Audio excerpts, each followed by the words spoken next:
qui malheureusement a vu sa favorite être constamment ligotée du départ à l'arrivée, et c'était prévisible puisque elle avait hérité du pire numéro derrière Autostar, le 10. Alors je dis le pire parce que c'est un numéro qui malheureusement peut vous permettre de rester dans la boîte du départ à l'arrivée, ce qui est malheureusement arrivé, vous l'avez fléché ici.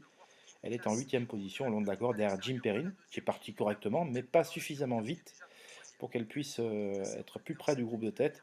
Et par la suite, longtemps bloquée sur une 4e ligne côté corde, la pensionnaire Jean-Michel Bazir eh bien, va constamment tirer beaucoup. Même à un certain moment, j'ai même pensé qu'elle pouvait faire la faute, tellement il était plein bras, plein gaz, et il ne sait pas où la mettre. Et voilà, elle trouvera l'ouverture tardivement pour finir à toute allure à la 4e place, en laissant de gros regrets, bien évidemment. En tête, le Working Class Hero, drivé par un Mathieu Mottier à qui tout sourit depuis plusieurs jours. C'est impressionnant. Vous avez vu la forme, c'est inexplicable. Il prend les bons choix, ça se passe toujours bien. Donc c'est le talent, la forme qui s'exprime en même temps. Et là, c'est vraiment de la belle ouvrage. Donc, Working Class Hero qui effectue une rentrée, mais affûtée en conséquence par Jürgen Wellstom. Donc, vous voyez, là, il a pris l'avantage. Dupé Brave a pu se caler dans son sillage, et du coup, la pensionnaire JMB va se retrouver désormais sur une 5e ligne long d'accord derrière le numéro 1. Bon, voilà, ça devient de plus en plus compliqué. On l'a bien compris. À l'extérieur, Je rêve du bois qui n'avait aucune référence sur les parcours réduits, eh bien, en digne fils de Rêve de Bélève, son père excellait. Il était entraîné par Sébastien Garato, il était juste en dessous des meilleurs. Il adorait ce parcours des 2100 auto. Bon sang ne saurait mentir, comme dirait l'autre.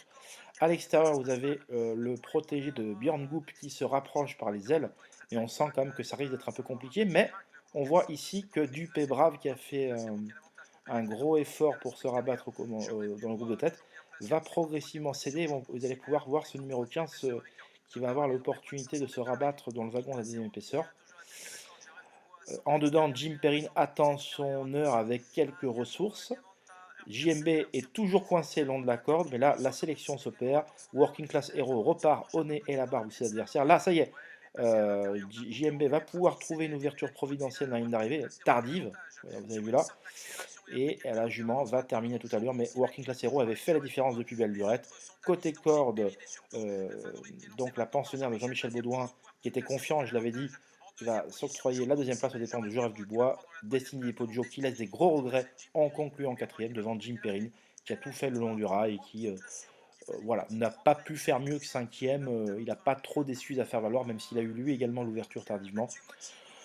Voilà, une belle course internationale, une belle course à spectacle, comme je les qualifie souvent, parce qu'il y avait beaucoup d'étrangers face à nos Français, sans aucune ligne véritablement récente. Donc ça a donné de la complexité à cette épreuve. Et bien, les preneurs de la grandissime favorite n'ont plus que pleurer à cote de 8 pour 10.